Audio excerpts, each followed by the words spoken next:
This is the Engines of Our Ingenuity, made possible by the Friends of KUHF Houston.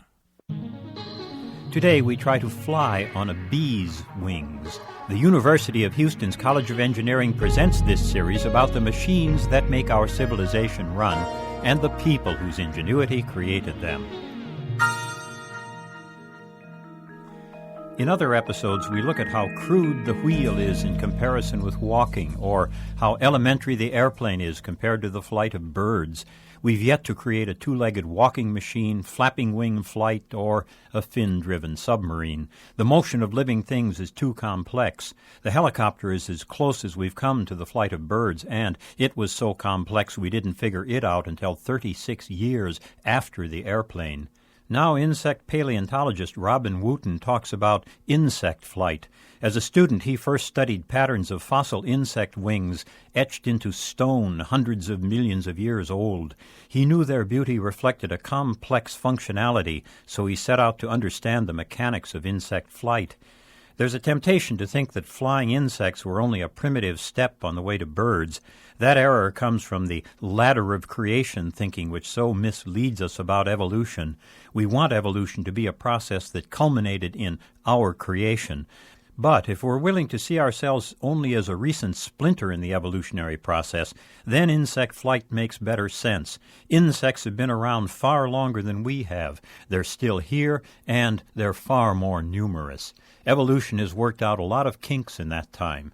Insect wings have a tough functional delicacy. A membrane only a micron or so thick rides on a structure of veins that lets it stretch, bend, or compress. Those wings can change camber, incidence, and area in an instant. If they strike an obstacle, they simply bend and then flex back into the right shape. Insects can hover, turn in one body length, fly right side up or upside down, and land on the ceiling as well as the floor. They are remarkably evolved and far, far too sophisticated to copy. My 1897 Encyclopedia Britannica article on flight gives 16 pages of analysis of moving birds, insects, and flying fishes, studies unaided by motion pictures. The article focuses on the hope of recreating their motions to accomplish human flight. That was 6 years before the Wright brothers, and the author was looking to birds and insects for counsel on how to fly. But as he talked about work being done on real flying machines, the futility of copying nature caught up with him. He lamented the inherent rigidity of the machines we were finally being forced to build. Of course, it was in rigid airplanes that we finally did learn to fly, and in which we've flown ever since.